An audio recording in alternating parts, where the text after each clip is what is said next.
Terry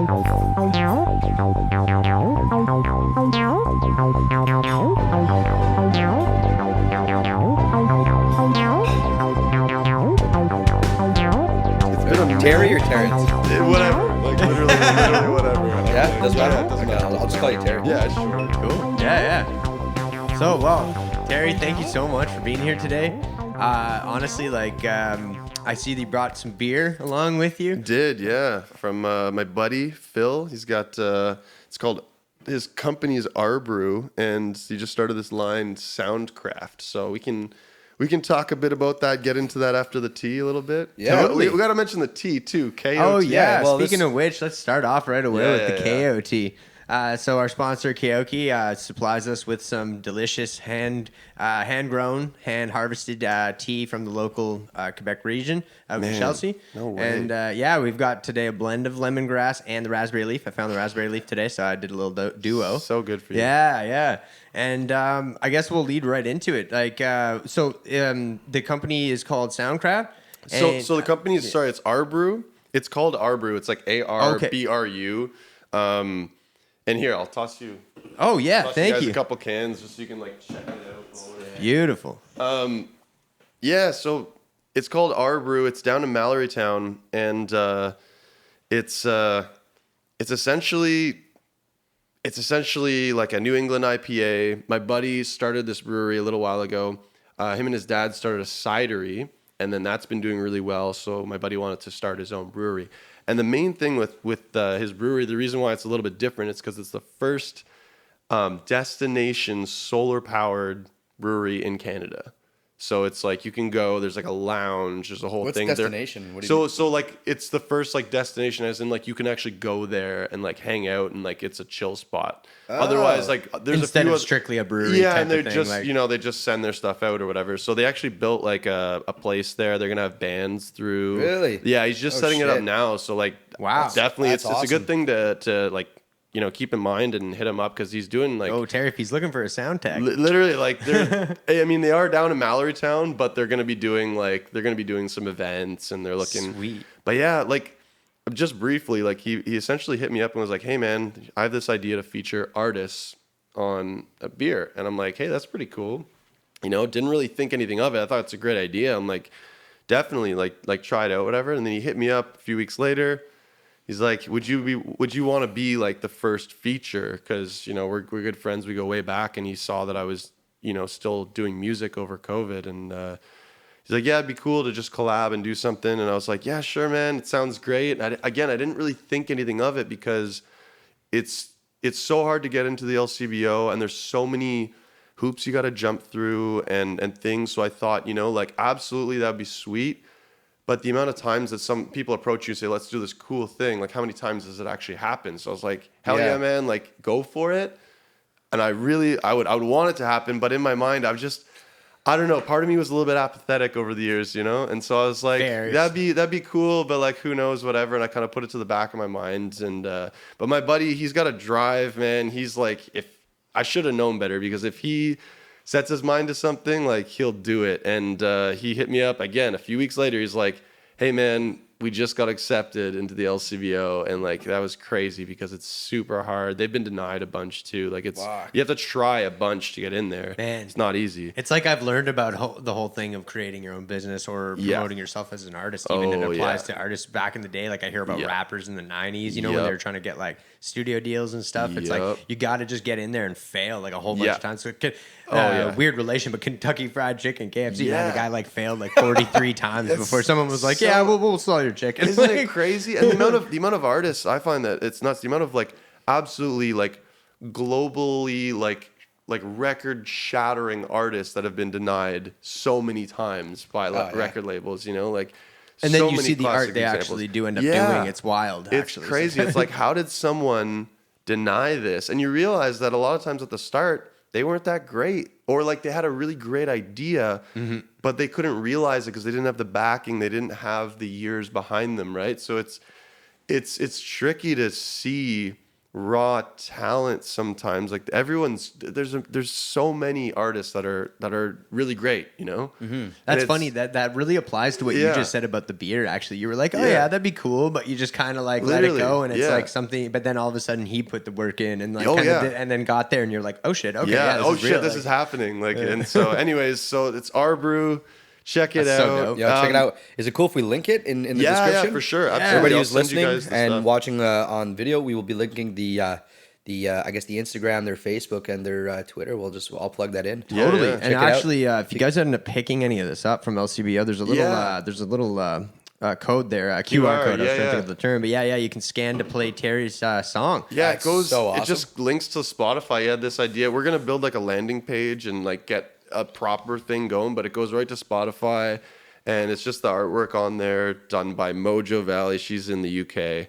So that was the first album that I did in 2020, and man, I just never thought I'd see it on a beer can, so it's pretty random, but yeah, it's honestly cool. Beautiful. That's awesome, pretty man. Cool. And did you guys say we'd be down to crack them? Oh yeah, for sure. We could sip tea in on this. Yeah, man. There's no rules. Come on. Yeah, the tea will cleanse the palate. So Terry, we always ask. There's two questions I always ask, but the first one, one of the most thing I like to hear is like the backstory, right? This is why we talk about music. Delicious. And so you're a guitar player, right? I am, but I don't really consider myself a guitar player because, like, I see, for example, guys like you, I see you guys playing guitar. I'm like, he's a fucking guitar player. No, seriously. And I play guitar, but I'm more of a rhythm player. I've always backed people up, and I write songs. So I'll but you're sing. A songwriter, right? Exactly. And you're a pretty good songwriter, like.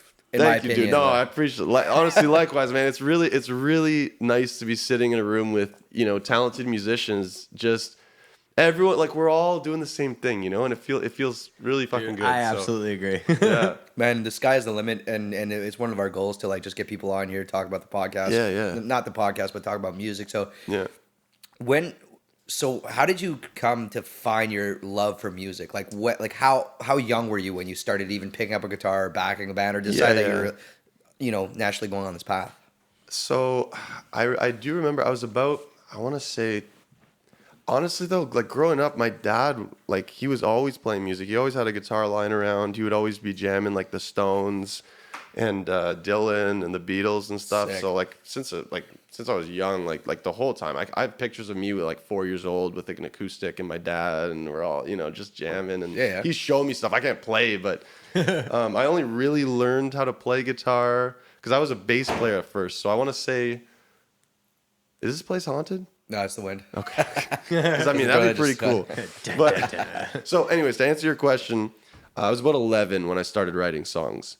I remember me and my buddies, like we'd go on camping trips with the family and stuff, and we would bring, like I played bass, so I would bring my bass guitar and just kind of like hold it to my ear, and they would be playing their acoustic, and we'd write little songs and stuff. And I remember the first show I played in front of like hundreds of people was when I was 12 years old. Oh yeah. And it was at school. We were doing like a coffee house thing. Nice. And I had older friends. I was always the youngest in the group, and so I had a buddy who was like I think I was in, this must have been, I just got to like middle school, but it was Lester B, so it was all, like it was 7 to 12.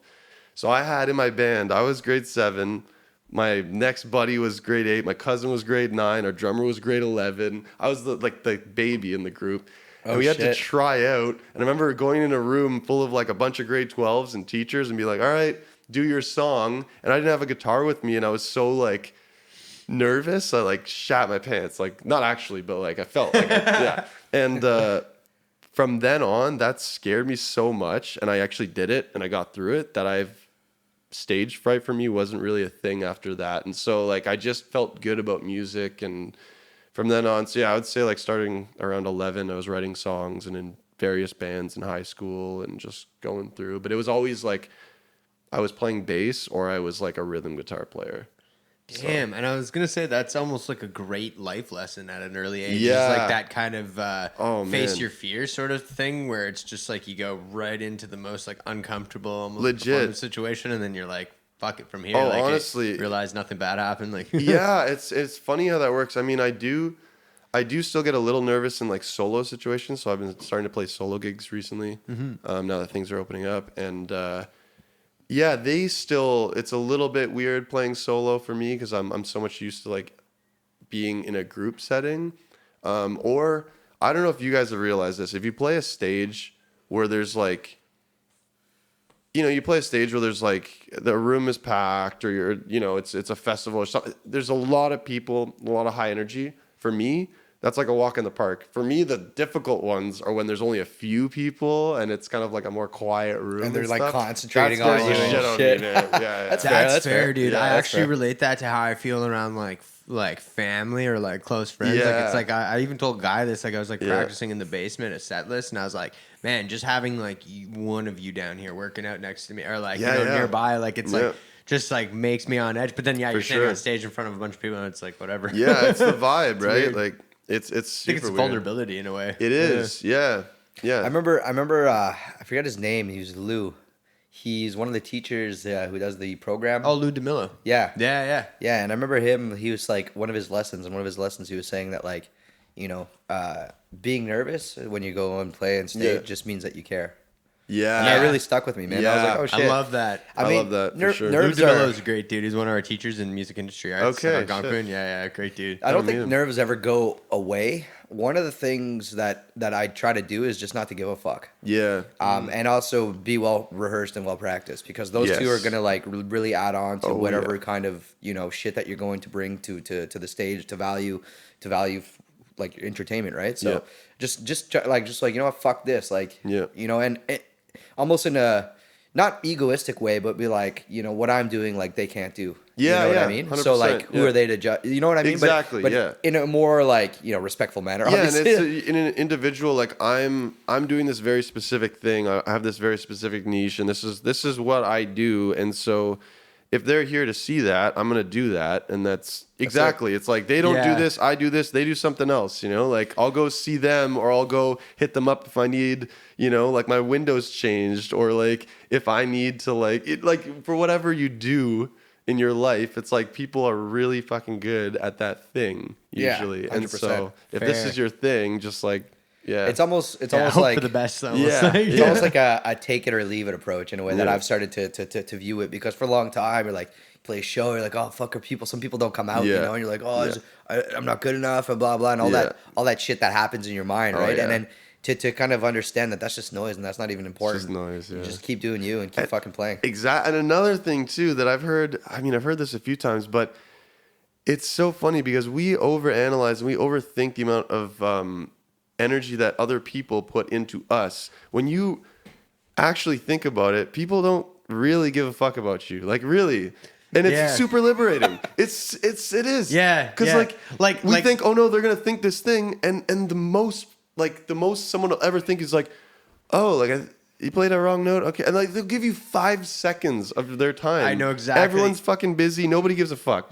For me, that's liberating. Dude, you know what? Actually, that makes me to realize that. They'll watch your video and they'll go, liberating. oh, cool, and that's it. Maybe they'll put a little comment or something, but nobody gives a fuck. And that's like to me, I'm like, that's great. No, it's true. It makes me think actually much deeper on the fact that like something like when you're sitting in an audience, or like say you're in a light in a dark room, so you kind of like can't see other people, but they can say you, that kind of shit, and then I'll have a thought like, oh fuck, like this t-shirt feels kind of like I'm fitted it weird today, and like I hope no one's like fucking, and like literally no one cares. No one cares. And it's just like, but it's just shit. You're like kind of and I like that's funny, man. It's funny because I got into music because I had like really bad anxiety when like my whole life basically, and so really and I know this is like almost a cliche at this point, but it really is like a medicine for me. Like I find when I'm writing songs, that's why I started writing so young.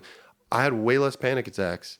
And that's so weird. It's because they say music is one of those few activities that really engages like your whole accessible brain, because it's mathematics, it's like it's very much physical, it's spiritual. It's like there's so many things going on at the same time. There's you have to think about what you're doing next while being in the moment. True, multitasking, focus. Oh my god, So music is really one of those things that especially when you're writing, it really takes up such a huge part of your brain that is accessible, and it doesn't allow you to kind of have these trains of thoughts doing other things. It's like very in the moment. It's almost like meditation, I find. Yeah, if you're really into it and stuff, it's basically what happens is that time stops in a sense. Yeah, you get flow lost. state. Yeah, flow state. That's exactly it. Yeah, and it literally just blocks out all the noise. And so for me, I found like that's literally why I was like releasing music over COVID, because I'm like, if I don't, I'm gonna freak the fuck out. Yeah, like literally. And I can't go to a hospital right now. Like the amount of times I've gone to the hospital for fucking panic attacks, like I'm over that shit. Yeah, I was on all the pills back in the day, and like, and it's true because I think generally in society too, it's like we're taught to not share a lot of emotion, and not kind of like delve too deep unless it's like our close core friends, and even then we like shy away from doing it. So it's like music's almost like the way where you can get the most vulnerable without like feeling like you're just kind of like backtracking in your head. It's like you're actually letting it out, right? You're actually like facing it. Yeah. And it's kind of wild because that's awesome. No, but I know this stuff isn't always easy to talk about for some people, but and for me it's anxiety. Like I've always looked at it as like whatever. Like I don't like people. It's funny because people like sometimes stigmatize like various, what they'll consider mental health things that we're dealing with or whatever. And everyone has their own journey, right? Like it's different for everyone. But my thing has always been like, I don't feel any which way about it. I'll just talk about it. I'm not going to like talk about it for the sake of talking about it. Like I'm not just going to say like, oh, I got mental health issues or whatever. Mm-hmm. But if it comes up, I'll just speak freely about it because I don't give a fuck anymore. Like I'm just, it is what it is. We've all got shit going on. Like you're not like afraid to be human anymore at this point. Yeah, no. That's kind of true. And I mean, that's where we are in society. Like that's the problem is people have felt so far away from feeling like they can just share that kind of shit because it's natural. Like that's what exists in it's the same as even like eating healthy, like just treating your body. Oh, that's what I was going to actually mention is related to that is like when you think, like your mind can literally create how your body reacts. So if you're going to negatively talk, like even like I mentioned this before, but on Instagram sharing like some negative like post or meme that's actually like related to some way that you think about yourself. Yeah. It's like doing that over and over. It's like your brain is going to trick itself to be reinforcing negative. To be more anxious, to be more sad, to be more down. And it's like, so if you're just like, kind of like you said, you just accept it and then you just try to do those things that like promote your good health and well-being. It's like you're just gonna get break free of it. Yeah, in a way. Like I'm not free of it either. Like trust me, I get you on that one. Yeah. No, and that's why I feel like it's just good to like get it. Like put it on the table. Like we all got shit. Cool. Okay. Like we're all fucking dealing with something. That's great. I didn't even know. Damn right.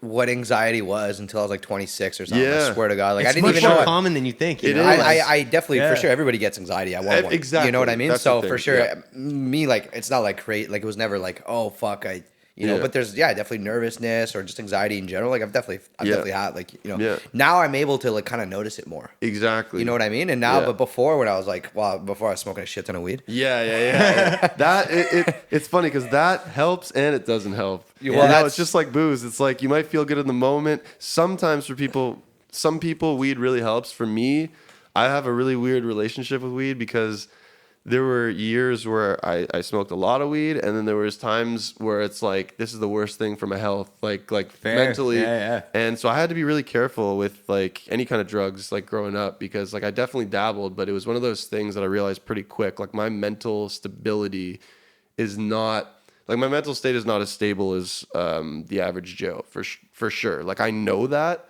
And so it's one of those things that I can't fuck around too much. I think I've smoked weed. The last time I've smoked weed was maybe twice in the last 6 to 7 years. Damn. Yeah, I don't smoke weed. No way. Yeah.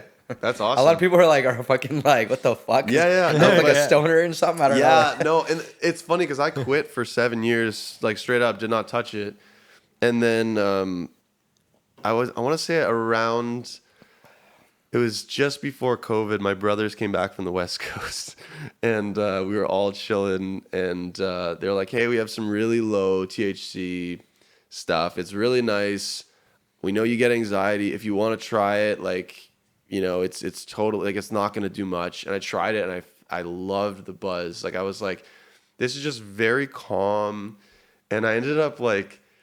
And now you can find it everywhere now, right? So I ended up like that day, like going to the store and being like, what the fuck is this? Like I need this kind exactly right here because it's safe for me. Like it works for me.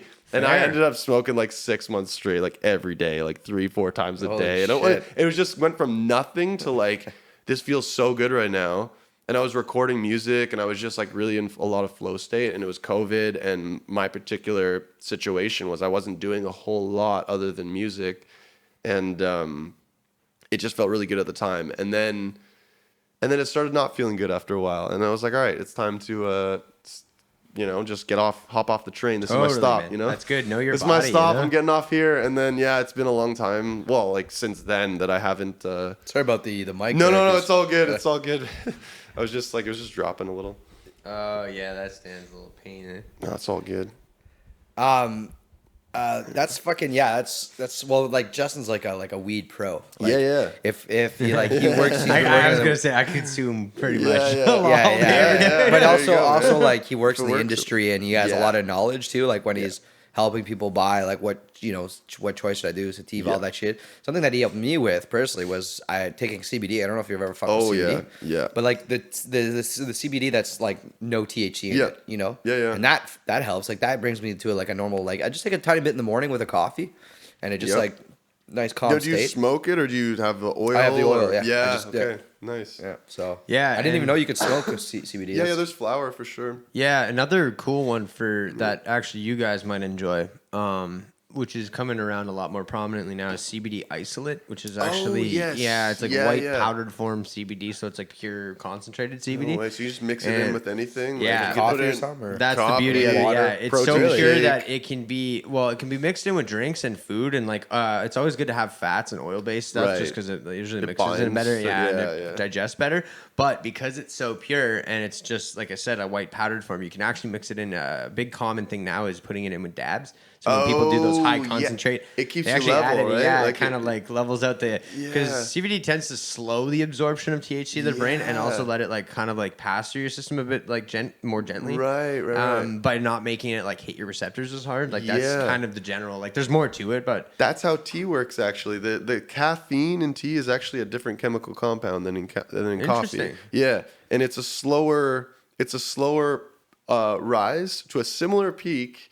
And it's a much slower fall too. So like if coffee's a spike within the first like 10 minutes or whatever, tea takes about a half an hour to really get up there. That's interesting. And there's also a bunch of other things going on. Like there's GABA, there's L-theanine, there's all kinds of things that like essentially change your brainwave state into, I believe it's alpha waves. So it's like you're in a light sleep, but you're still fully aware. Wow. So I love tea for that reason. Like I drink tea all day, every day. I got the traditional like Chinese sets and everything. Wild. Like I drink like that's. I gotta how be honest. tea. I'd love to indulge sometime. Oh that man, sounds dope. come by for a tea session. Sometimes that's literally how me and my friends hang out. Like we just come by and sit around the tea table and shoot the shit. Well, and see that's sick. That's awesome man. too. Is like that's so dope. Like, I know, you know what? Maybe shout out in the comments if you ever want to see a series where we go just into the specific kind of like science stuff based on nature and stuff. Yeah, because I don't want to like take up the whole podcast. But I was gonna relate it again to weed because like there's different ways of doing it. But like when you have illegal sources and stuff, it's not necessarily a bad thing. Like a lot of the growers now that are great are like started in legacy. Started doing it like underground and stuff, but definitely there's other things that could happen to it that make it fucked up. Like they could be sprayed, or it could just be like a lot of companies are radiate, which just like can tend to like hike THC percentage, but it like kills all the other natural elements. It's like all this stuff kind of related to what you were saying about your tea, like different things that control the way it affects your body.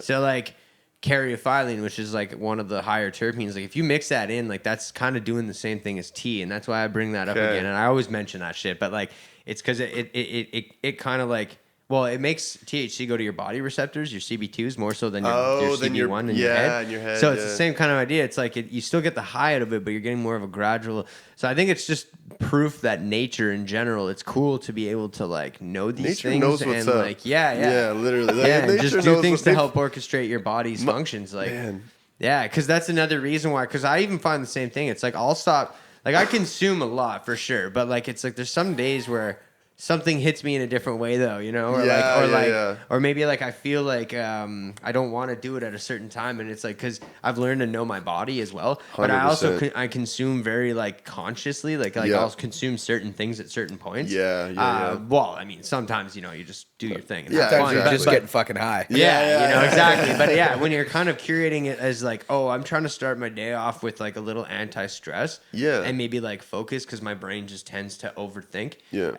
But it's like I also don't want to get blasted. Feel you want to be functional. You don't want to get the couch lock. Oh, and sorry, one more last thing. The isolate. The reason I say that is it's also sublingual. So sublingual absorption is through the glands. Underneath your tongue and like in certain parts of your mouth. That's easy. Yeah, so you can actually drop some of this stuff, and it would almost kick in like 15, 20 minutes. Like and you get like CBD. Like nice. That's right to the bloodstream. Pretty much. You heard it here first, folks. But I'm no scientist, so don't take my word for it. So tell us a bit about. I mean, you've traveled. I know you used to be in a band called Tribe, right? That was pretty poppin'. I remember seeing you guys locally, and you guys went on a lot of tours. I think they were East Coast tours, if I'm not mistaken. There was one album. I don't know if it was the last album you released with them. So we did 2 albums, and man, that was a big portion of my life, and like I love the guys. Unfortunately, a couple of us don't really talk right now. Oh shit, that's the nature of how it goes. Sometimes you get older, and you really have differing opinions and ideas of how things should be going. And again, love the guys. Bram and I are still talking right now, and so I saw him on the podcast. So I was like, oh, come kick it with the boys, But yeah, we were doing a lot back when we were kind of in our early mid-20s, and I mean that's the time to really go hard. Not to say that you can't, going forward. Like I'm 30 now, and I don't feel like I have to stop music. It's different, I'm 32. I'm 30 as well. Yeah. I just turned 30. There you go, man. Same. We're 92s. I'm 92. Yeah, we're all 92s. There you go. Yo, cheers, boys. This beer is fucking lit, man. This beer is delicious. Glad you guys so like fucking it. good. Man. So great thing right off the bat. Actually, I'm a huge IPA fan, but I'm kind of picky with them in a sense that like I like the bitterness of IPA, but I don't like when it's overly bitter. Like, and that's what tends to happen with a lot of IPAs. I like that this one's smooth. It is and like I was tasty, so but it's still got the bite to it. Man, it tastes fresh too. Like it tastes fresh. Fucking, that's a good way to put it. It's like fucking. They just like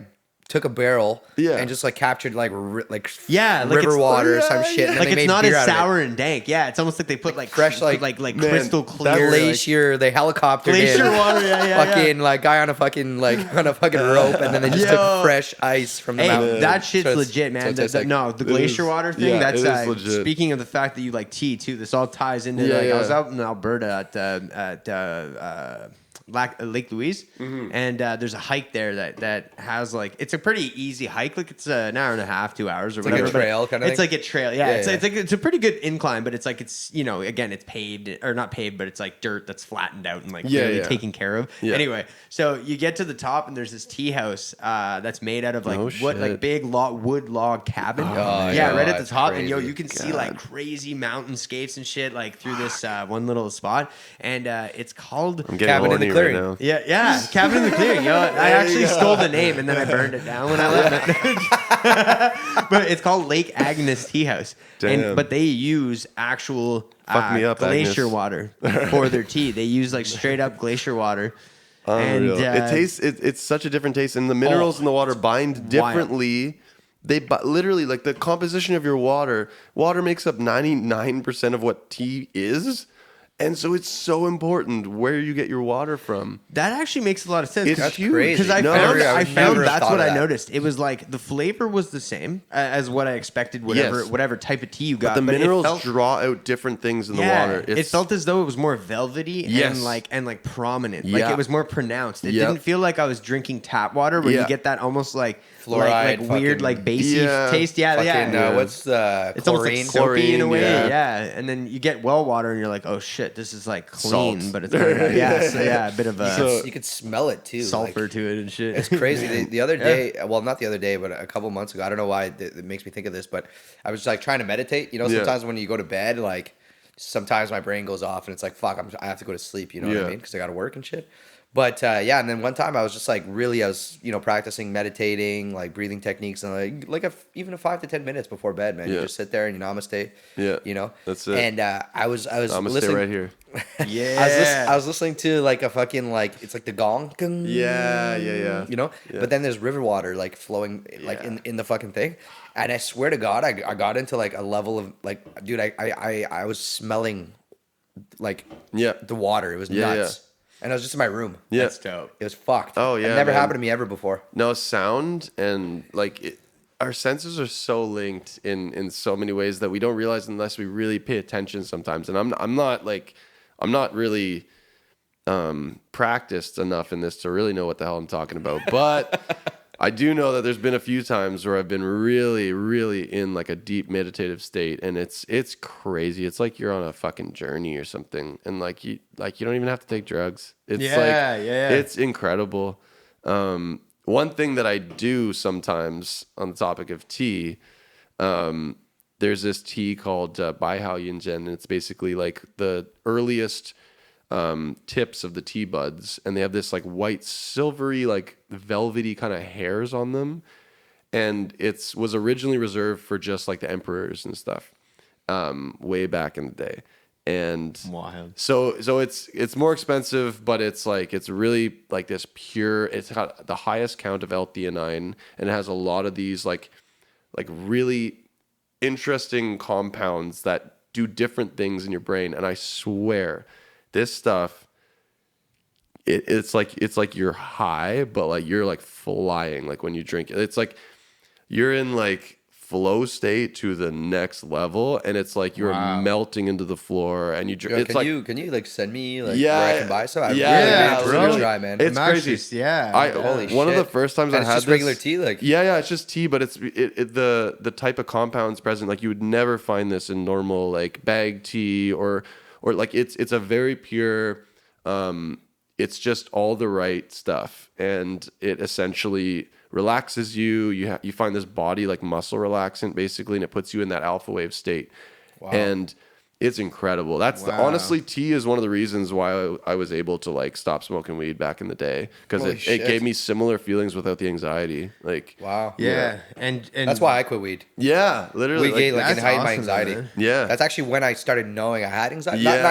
Not super intense anxiety, but like I would say average general anxiety that the normal person gets. Yeah. But and then just like smoking weed would just like fucking be there, just like fucking staring at the TV, and I'm like, why am I doing this? To myself? Yeah, you know what I mean. So I was like, but that's what's great in a lot of ways. It's knowing your body, you know. So if THC say or like anything in weed is like something that doesn't work with you, it's like then you avoid it, but you find things that like do kind of like elevate you, you know. Because I love that, because it's like it's relatable in a sense that like that's considered what's called like the entourage effect, and that's like a combination of these micro elements in whatever you're drinking or consuming that like are just so naturally good for you and stuff. Like, and that's sick, dude. Like, man. I don't know. That just sounds like like that kind of stuff. And the more it's becoming more prominent, like even say this isn't again something that's not for everyone, but like if it is for people, it's good to know that we can consume it, like mushrooms. The microdosing is becoming a common thing, and like I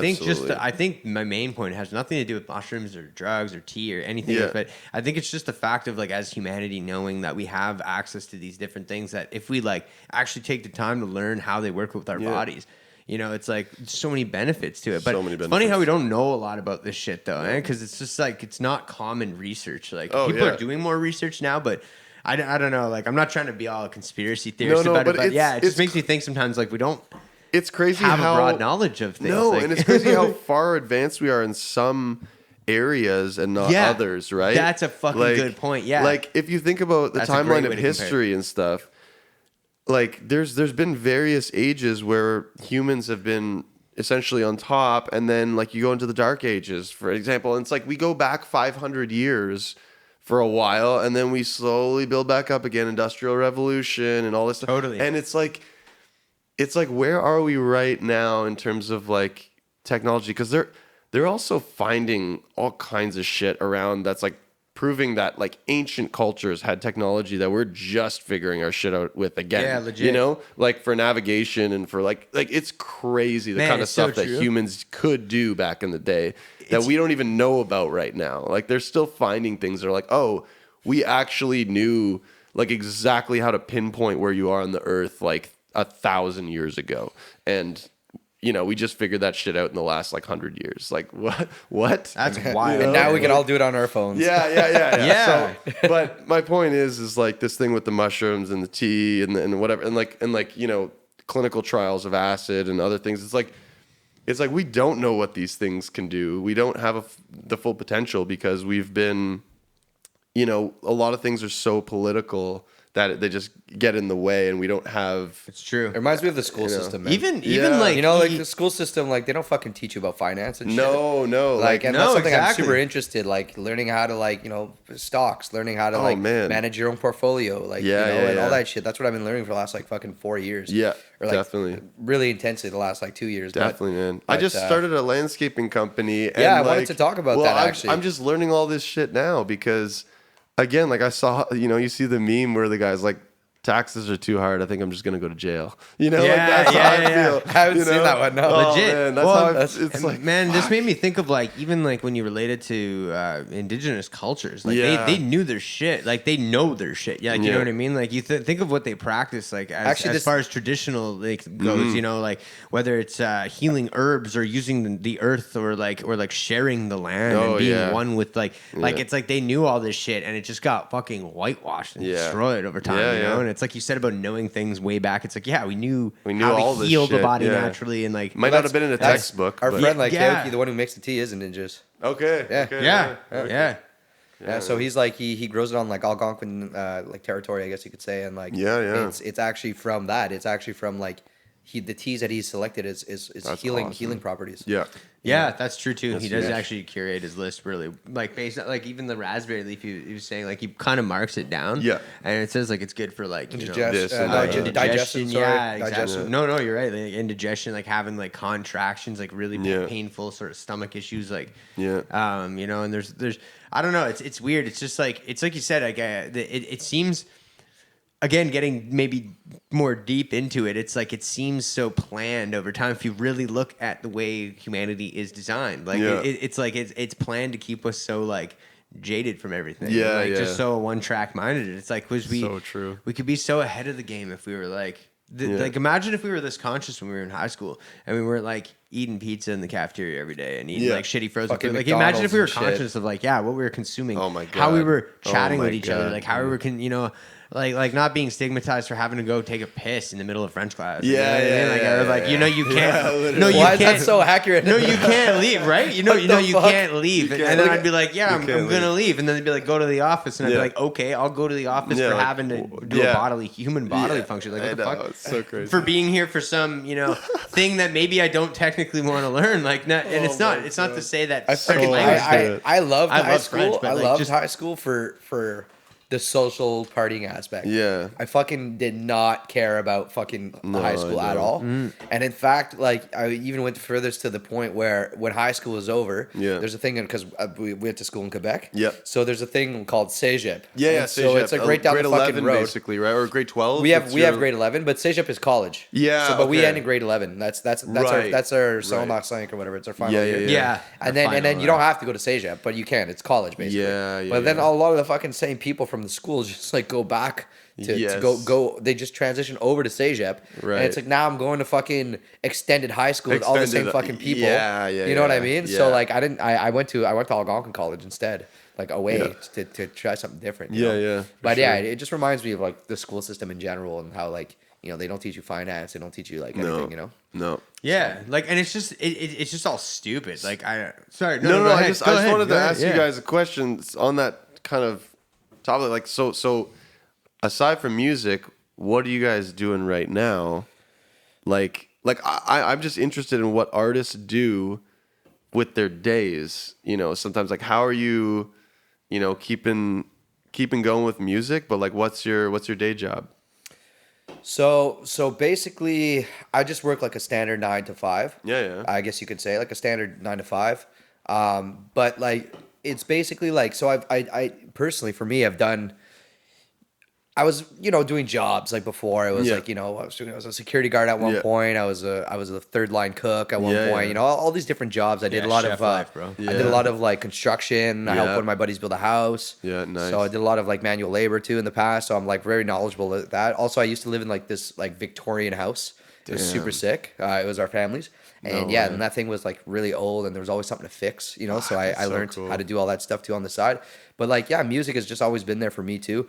And it's only until like the last, like actually since probably we moved to where we are now, that it was just really about building that mindset, right? And changing kind of like what we were talking about before, changing these ideologies or these realities that you believe in inside your brain, right? And so having a day, like for me, I was doing like that thing that, where you're gigging and you're going to a show and then you play like fucking 3 hours and you get like $150. Yeah. And like I tried that for like, I literally tried that for like a fucking, I don't know, like, I'd say almost a year. Yeah. At least 8 months. Yeah. And it's just like, it's, you can't live like that, man. No. You can. I mean, certain people, either depressing. you're like a session drummer, like Andrew Ferber, he's fucking killing it. Like he's, for sure. He just left his full-time day job to like, because he's getting gigs now and stuff like that. And he just joined a project, which basically... Well, he's gone all over the world, eh? Like he's done like he's been traveling. He's really going out of China. China. He was in China, And he just joined a band and like they just got on a record label, like a legit record label. It's like, just because you brought it up, it's like, so back on the Tribe thing, we were doing all these showcase festivals, and basically we were right there before COVID happened. And yeah, man. Damn. So we went to Europe a bunch of times. We went to the States. We played Summerfest. We did like fucking tons of touring. We went down to record in Muscle Shoals with like the producer for Jimmy Buffett. Like we did all these things.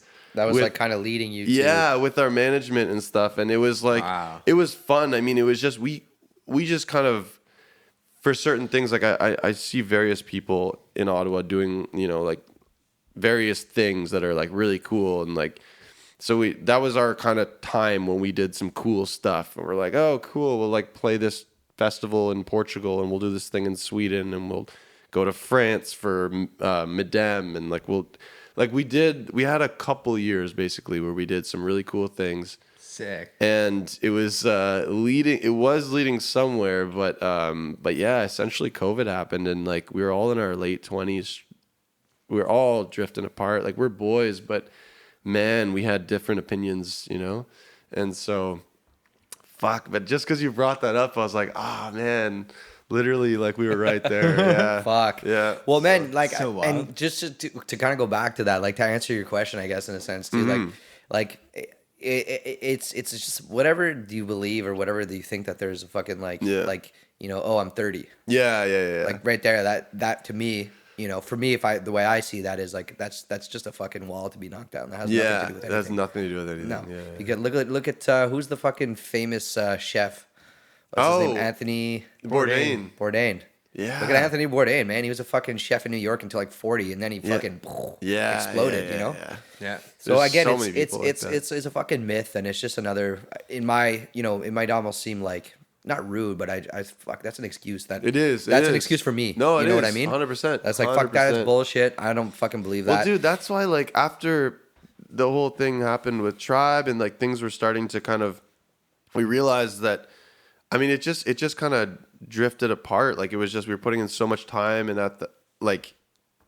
it seemed like some big things were happening, but at the same time we were getting let down left, right, and center, being promised the moon and the stars, and it was always fucking cloudy, and Anyways, so like when COVID happened, I just kind of realized I was sitting on a mountain of songs. Like I write every day, and you throw enough shit at the wall and some sticks. That's my approach. And so I write a lot of shitty songs, and once in a while I'll write an okay song, and then I'll put it on a fucking album. That's how it works. There was one song off your guys' album, man. I think it was Tribes, because I remember I don't know how I got the CD. It was maybe I was one of your shows. I bought a CD, or like I think I asked it for free or something, or some shit like that. And I was playing it, and I can't remember what song it was, but there was one song I was listening to, and I was like, fuck.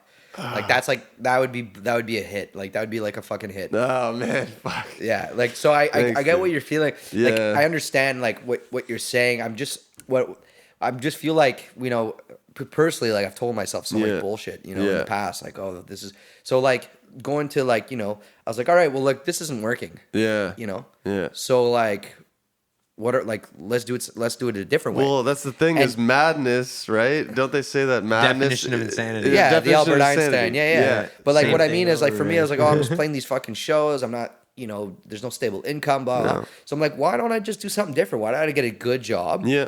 You know, yeah, it sucks, but it's all about time management. But everyone else has to get a job. You know, everyone else has to work. So what's but why not don't let the job like stop you. No, you know what I mean? No. Like it's like you do the 9 to 5. Yeah. Do the fucking grind. Yeah. Get money. Invest money. Yeah. Invest money in your gear. Yeah. In your fucking guitars. Yeah. In fucking Pro Tools, whatever the fuck sure. you want. Yeah, yeah. And Music actually videos. and get to work. You know, and if there's a possible. But build a plan too, right? Yeah. Write it out, like fucking visualize it, you Yeah. know? Because nothing's gonna come easy, you know? No, you gotta no, put in that work. Well, So just on visualizing and stuff, like literally when COVID started, I realized things weren't working out, and I, for the longest time, ever since I was like maybe 19 or whatever, I wanted to put out vinyl records and I wanted to just release albums regularly, and that's originally what the group back in the day was. We would release a lot of music and whatever, we just stay creative. And it didn't feel creative after a while, and it took forever to release a fucking album, like years, you know, and it's like, fuck, man, I just want to release an album like every year, every 9 months, something like that. Yeah. Just keep putting stuff out.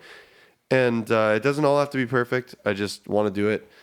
And so literally that's what Terrence and the High Flyers was. That's a goal right there, It man. was an That's lit. expression of creativity. I just wanted to stay creative. And then sorry, not to toot my own horn or whatever, but like No, I I was brought gonna a ask couple you about it. Yeah, I brought a couple records because like this is what I did over That's the pandemic. That's sick, bro. And- like and that like- shit's an accomplishment. Like you did that over the pandemic. Yeah, Two? yeah. That's a couple years, bro. Two records. And so and then but yeah, man, like I just Can I see them? Yeah, for sure.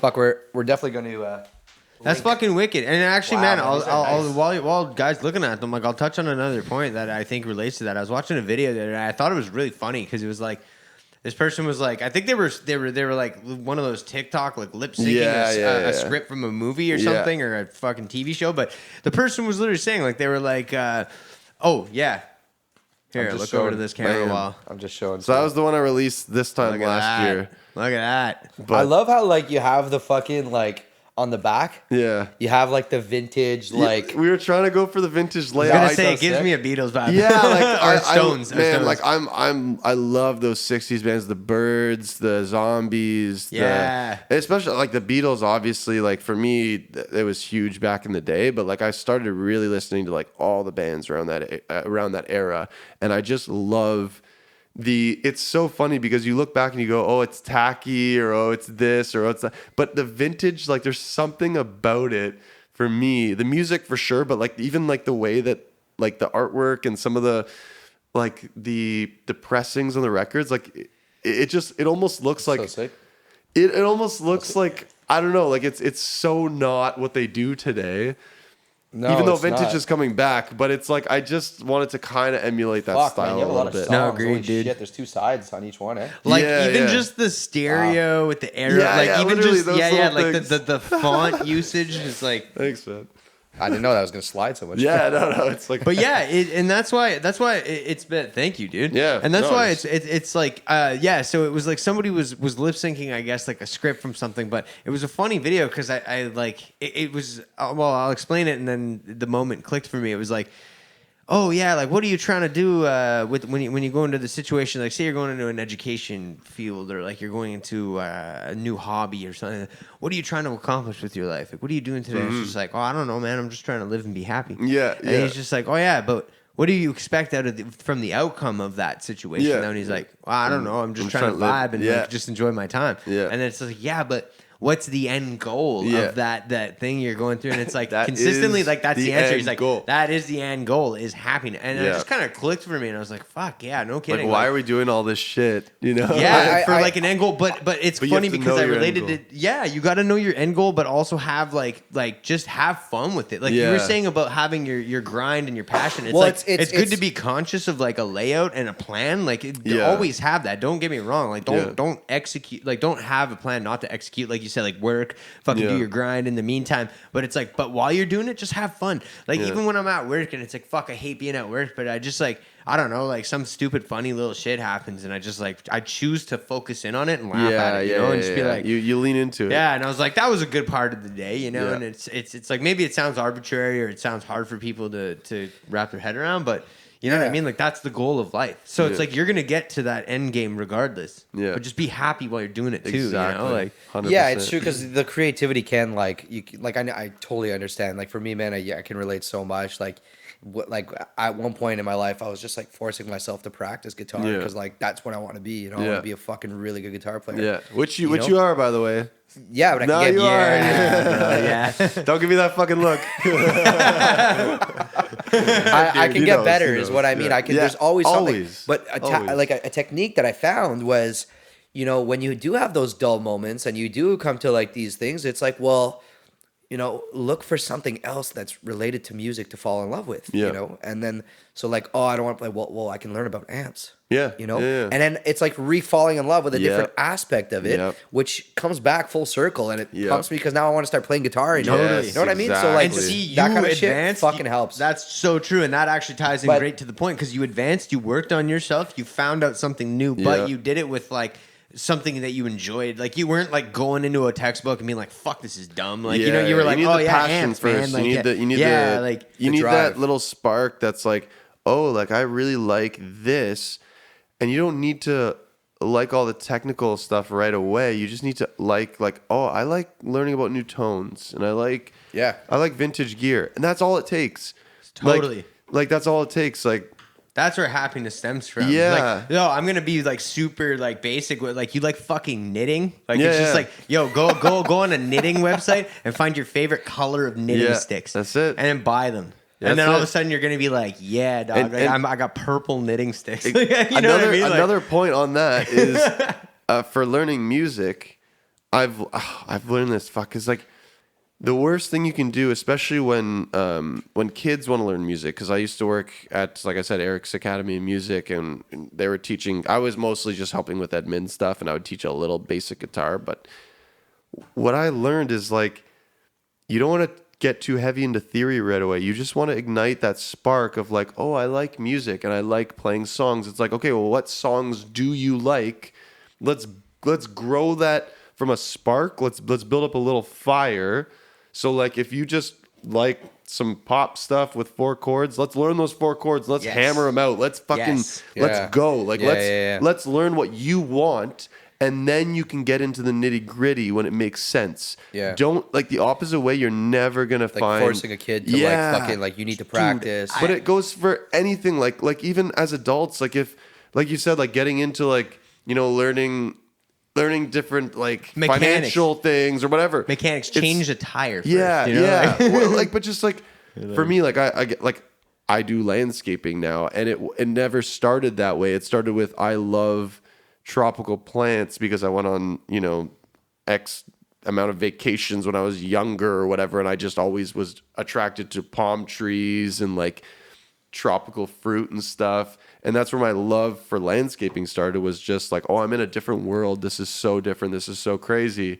But if someone just sat like a textbook of like horticulture, like just down in front of me and was like, oh, like you should learn this, it'd be good for business in the future. And I'd be like, what? Like, I don't care about that, you know? So it's like, and my true love, like even over music, is gardening. Like I fucking love landscape design, gardening, like just creating spaces and like water, like ponds and waterfalls. And Yeah. Dude, So I should get you to help me with the back. Yeah, so that's my shit right there. That's my shit right there. So it's, anyways. Man, I actually love that you brought that up because I'm gonna make just a crazy relation to that. Is like I used to work at a lot of music stores, and like to what you said about falling in love with something is like people would get bitter and like work at a music store for so long that they would get so fucking sick of hearing Sweet Child of Mine. Yeah. You know, or Stairway to Heaven, you know, that whole bullshit. Don't play Stairway to Heaven. But I'll tell you something. You gotta find. I worked at a music store for years, man, and I heard it every goddamn day, like multiple times a day. And I'll tell you, I never got annoyed by it because 99% of the time, I mean, if it was like some, 65-year-old guy ripping Sweet Child of Mine over there, I'd be like, man, give up. No, I'm just kidding. No, even if you're 65, man, you want to start guitar, fucking start guitar. I'm totally joking when I say that. But that's right. But legit, like, it would Fuck be, you, and people would start to get mad, and like, it would like kids would be playing in there, and I'm like, my perspective is like, oh, this 12, 13-year-olds like starting guitar and they're starting to get into rock or whatever. And they're in a room full of amps. Guaranteed they've got some shitty little Behringer, crappy amp at home. You know, man, don't got, talk like, shit about Behringer. I rock it too. Dude, I bought some products are dope. Some really bro, I bought Behringer bought Midas, so they're X32 boards. But the Behringer Stratocaster with practice guitar kit for $100 at Radio Shack back in the day. What a steal, dude! That was a steal. I was gonna say I learned guitar on it. It was so bad though. After I realized like actually getting a real guitar, I was like, oh my god, this is terrible. I was like, but I never do. But sorry, just to finish up quick, it's like people would get frustrated with these kids and like hear it and be like, oh man, I gotta get them to stop. Like fuck, that's so annoying. Yeah. But I was like, no man, I was like, that kid's falling in love with guitar. Yeah. Like, anyway, that was my whole point for going to that. But it's exactly what you said. That's the important thing. It's not about the details. It's about the spark. It's about falling in love. I don't care if it's the 6th kid today to play Sweet Child of Mine. You know what I mean? Like, it's like, let them. Like, fucking, I don't know. There's ways to tune those things out. It's about perspective, bro. Like, funny because both of you guys I've known over the years, here and there, just dropping in at live and seeing at various shows and whatever. Like, I think, I don't know if you remember this, but we played a show one time with my old band back at Algonquin. Was Hooray band there? They were, and it was also Blast from the Sun. Yeah. Yeah. I played with... okay, you did play. Yeah, I don't remember... Man, I think I took my shirt off that day, too. It was pretty hilarious. And we were playing at the bar at Algonquin. It was a 6th stage. It was my 19th birthday, I think. Or maybe my 20th birthday. And I got fucked up after that. We played the show, and then I went out for my birthday and just like went on the town with like a bunch of. But I remember that show because I remember back when Mike joined Tribe afterwards, and we started rolling with like Hooray Band, and like we bumped into you guys a little bit here and there. I was like, oh fuck, we played a show together like a few years ago. I don't even remember. That was 10 years ago. I didn't know that you were there. Fuck. Yeah, that's crazy. Yeah, I was one of the bands there. Because I remember Hooray Band. I recognized you. Had Hooray Band had like the old bassist, like the original OG bassist who was playing that night, right? Yeah, that's right. And then they got Harrison after that, right? Was it? I think so. I knew Andrew, and because of Andrew, like he introduced me to Harrison. Right. He introduced me to like everybody at Carleton and the whole music program. I think Mike was on drums that night because it was Mike because I remember when Mike joined Tribe, he tried out for us. He's like, we've actually shared a stage before. That's and crazy. I had no fucking idea. Oh, that makes sense. And I met. Oh, you played with Hooray Band. Yeah. Yeah, I think you're. Yeah, you did. Yeah. And so, do you know Dan Kelly? Yeah, man. Okay, so we shout out Dan Kelly. I actually shout out to Dan Kelly. I've been trying to get him on this fucking podcast. Oh yeah. What the fuck, Dan? I want your beautiful face, Dan, come on the fucking podcast. Okay. Yeah, Terry said it first, bro. But we actually met Dan before we even met Mike. Me and Chris, we were playing a duo at Boston Pizza. It was our first gig ever as Tribe. It was just a duo that like I think it was Eric St. Cyr set it up, and it was like one of those open mic artist features. We played like 3 or 4 songs, and Dan and his friends, I think it was Ryan King, and like I don't know if you. Anyways, they were there and they were like, hey, can we borrow your guitar and play like Under the Bridge or something? And we're like, yeah, man, totally. And we didn't realize who it was. And then after Mike joined the band like a year later, he's like, yeah, man, I think you'll really like my best friend or whatever. And we're chilling and we're like, you're the fucker at Boston Pizza. It was just you son of a bitch. Oh, that's funny. Shit, man, I'm gonna have to listen to these records. They're on Spotify.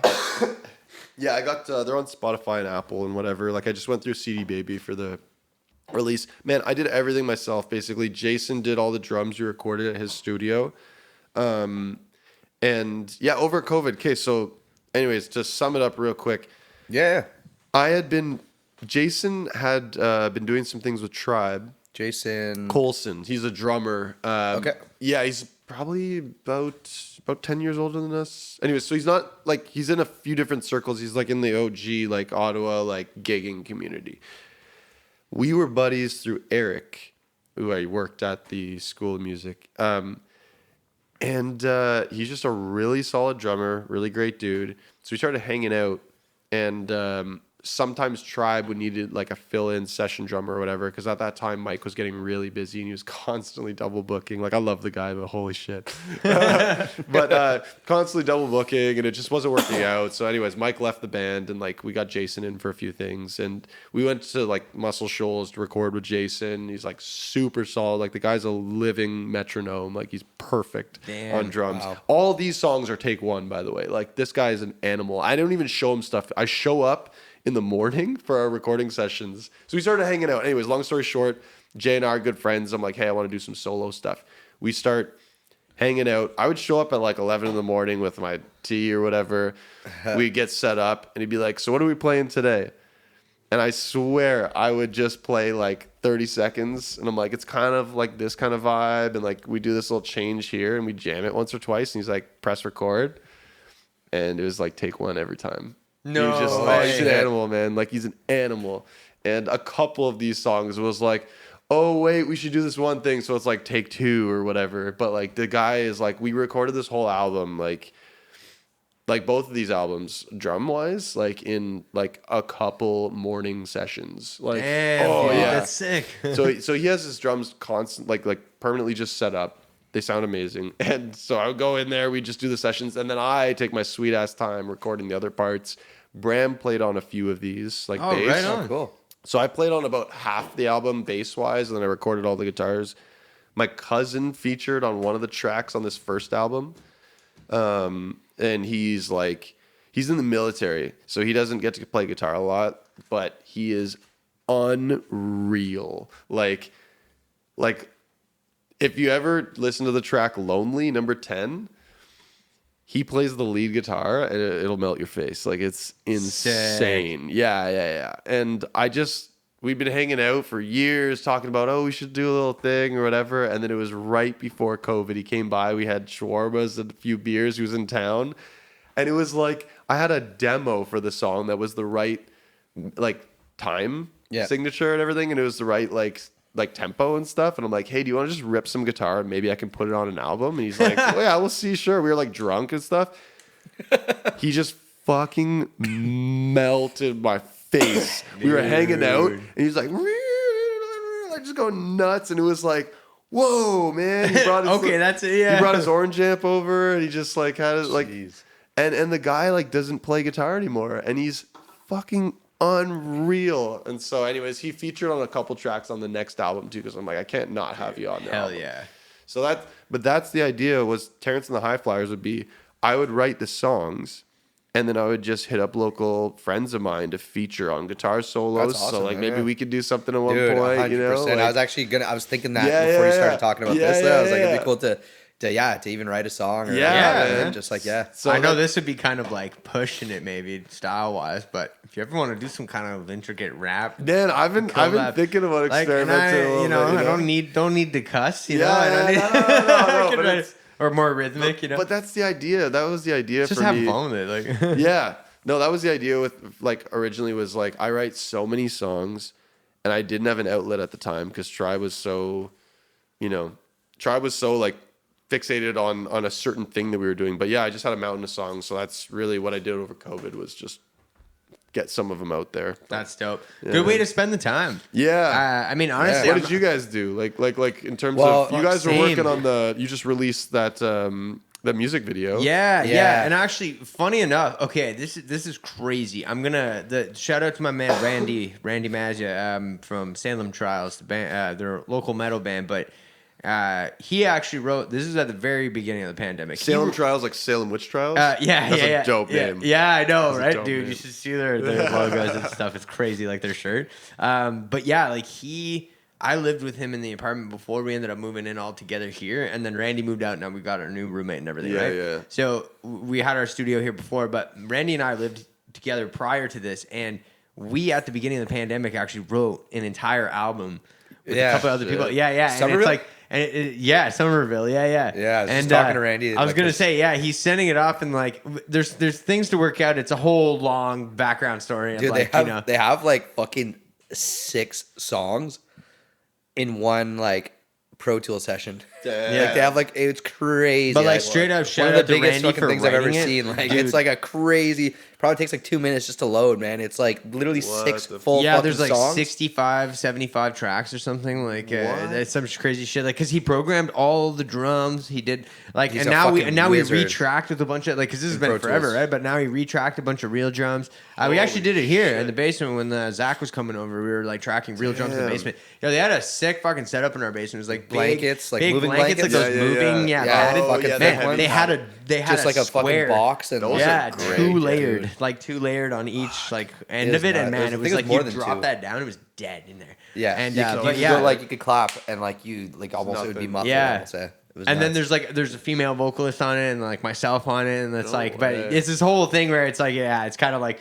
It's kind of like we have to talk to some people to see how we're going to go about releasing it, or if we're going to release it and all that. But the songs are pretty cool. They are. Anyway, man, like they're you said, good. Like, it started off with that, but that also just like fueled my fire to like when we got in here, like start more shit. Like even Where Do We Go, the music video we have out now. That also took a fucking year. That song was before we even came up with Cabin in the Clearing. Like he started the guitar loop. All we had was a guitar loop and some shitty beat that I made. Yeah, and like some shitty little, and that was it. And it we evolves, though, you know.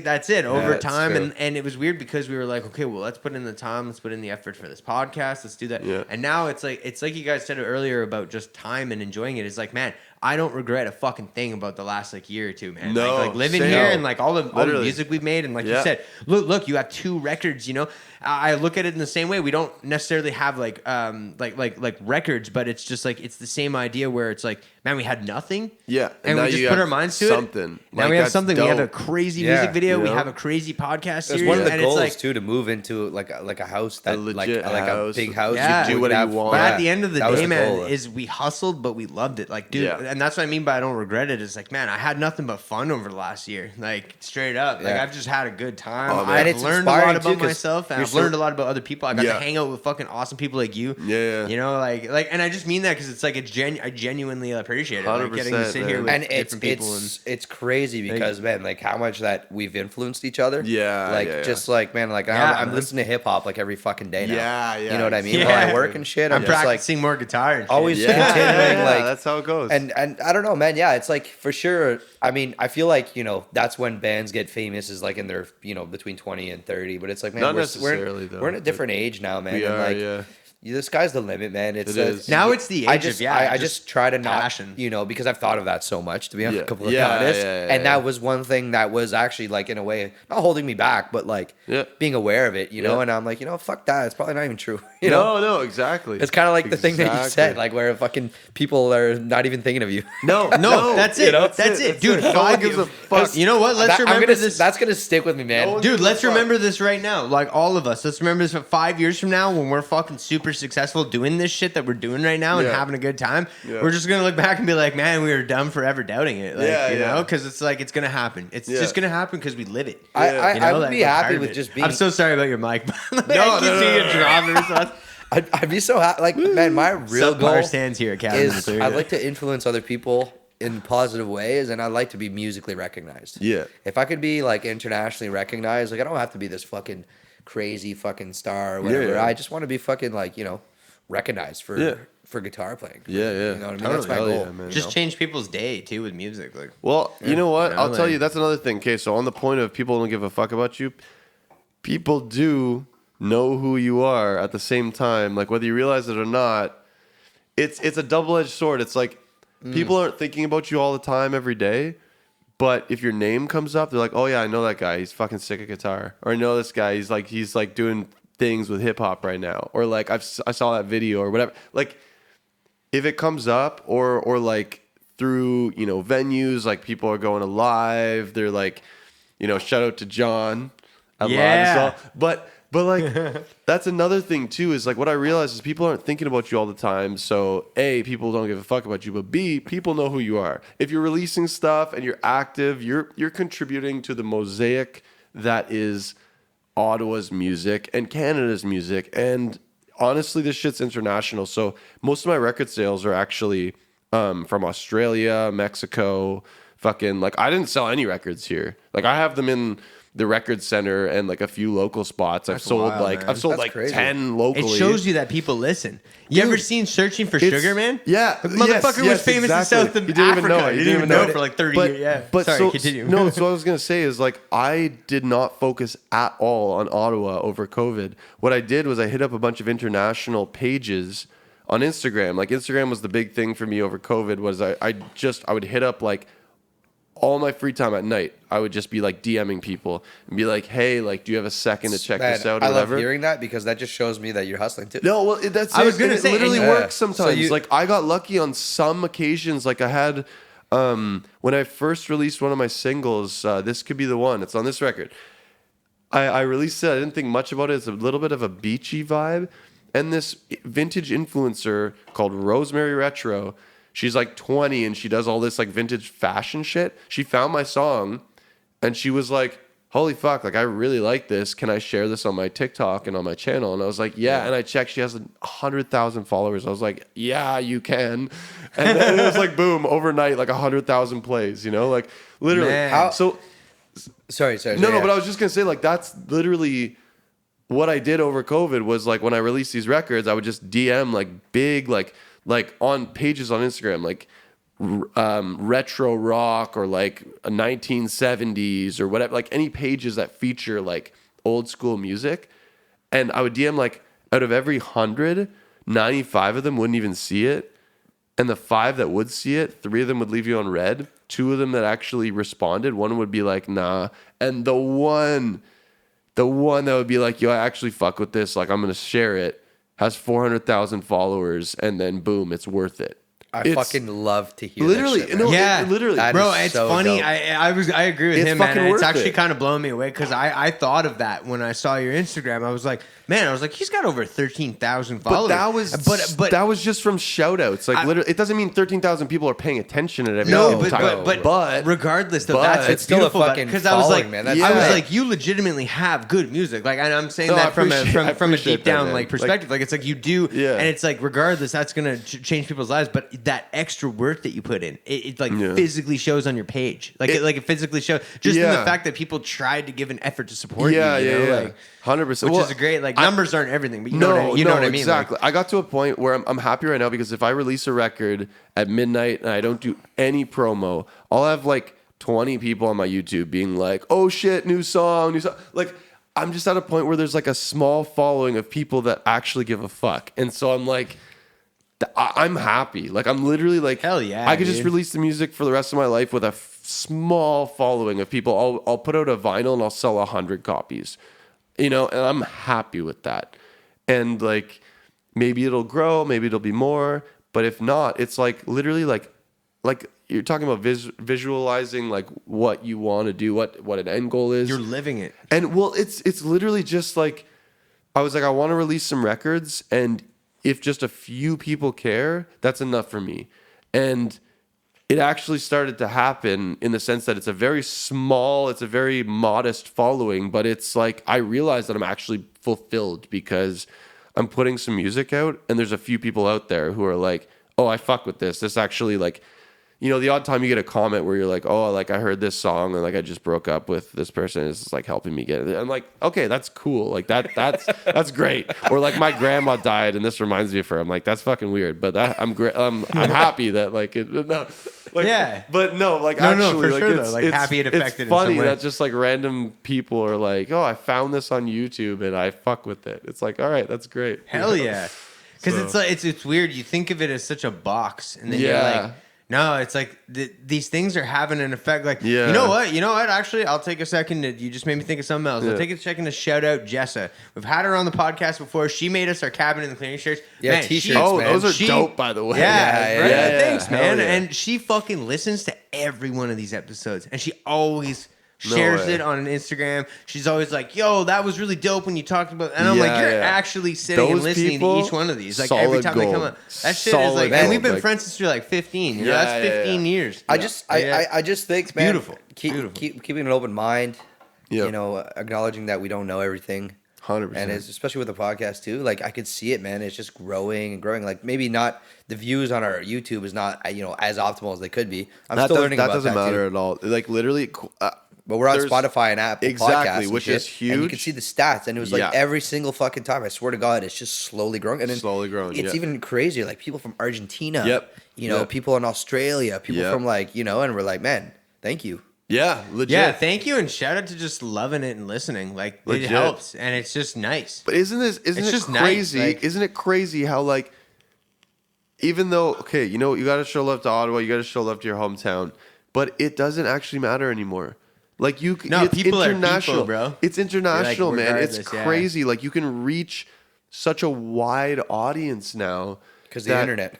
It's amazing. Yeah, like we've never in the history of humanity have we been at a point like this, and it's incredible to recognize that. And like you can have even just a modest following internationally, and it can fund just what you're doing. Like. Mm-hmm. The only reason I was able to put out vinyl is because the first batch sold from people around the world being like, oh, I'm going to buy this record because I found this guy on Spotify and I like it. It's like, that's the only reason why I'm doing more is because the first batch actually sold to people not here. Like it's, that's crazy. It's like, well, it's literally like, it blows my mind that like the age we're living in, literally that's all I'll say. It's crazy. Yeah. I agree, man. Yeah. And honestly, Terry, I mean, we could go honestly all night. I love dude. I honestly, I've fucking had a fantastic time chatting with you, dude. Likewise, bro. Thank you so much, man. Thank you for having me on. I'm just kind of I got a lot to think about, and like, dude, this beer was fantastic. Hey, shout out to Phil, our brew. Seriously, thanks for having me on, boys. Cheers. No worries. And honestly, man, like, would love to have you back. We say that to all, everybody so far, but it's like genuinely actually mean that. For like, sure. It's like we'd love to, because we're not gonna stop doing it, man. This is just like just life now. And again, whether it pops off or just the group that we have continues to listen, man. That's all that matters. It could take 5 years before you never know. And that's the thing. If you just keep going nowadays, even though so people say quality over quantity, but now that's changed.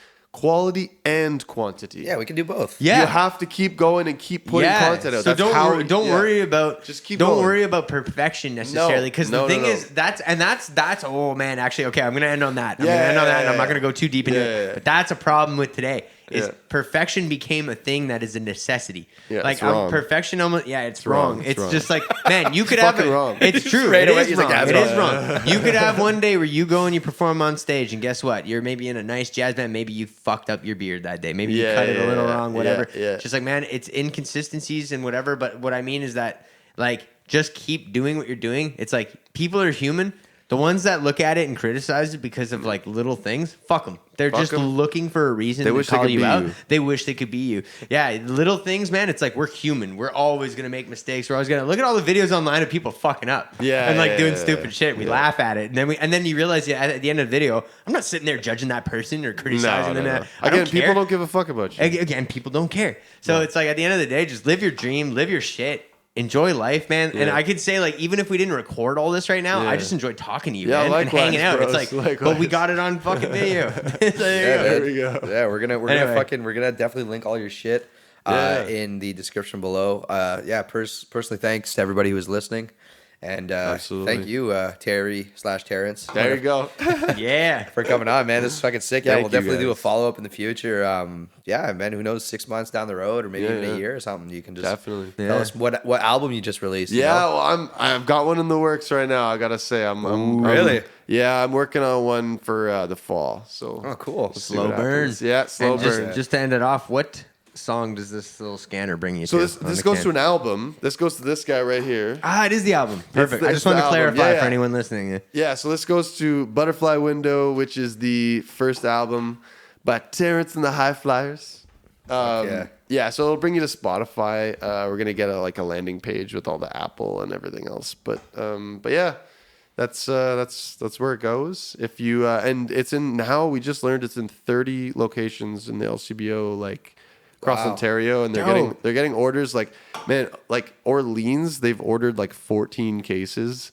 It's nuts. Like people are just buying them. Like I did not expect this at all, and so like my buddy's it's like the greatest thrilled. Marketing 101. So just random. do shit. Just do shit, guys. Just do shit. Fuck it. Like just do shit. That's it. That's like I don't know. Yeah. Anyways, if anything else, it's just like cool to like be on a beer can. Like that's all I care about. Like honestly, again, it's the small family aspect. It's the small things though. If only a few people got the record and it means something, I'm happy because like. That's all it is at the end of the day, literally. It's true. Yeah. Dude. So thanks for having me on, boys. Respect, dude. Anytime. Yeah. Fuck yeah. Thanks Peace for out, guys. Thank you. Fuck yeah, guys. Have a great day. Like our shit. Don't like our shit, but probably like it. Like it or don't like it. Doesn't matter. We're still gonna be here.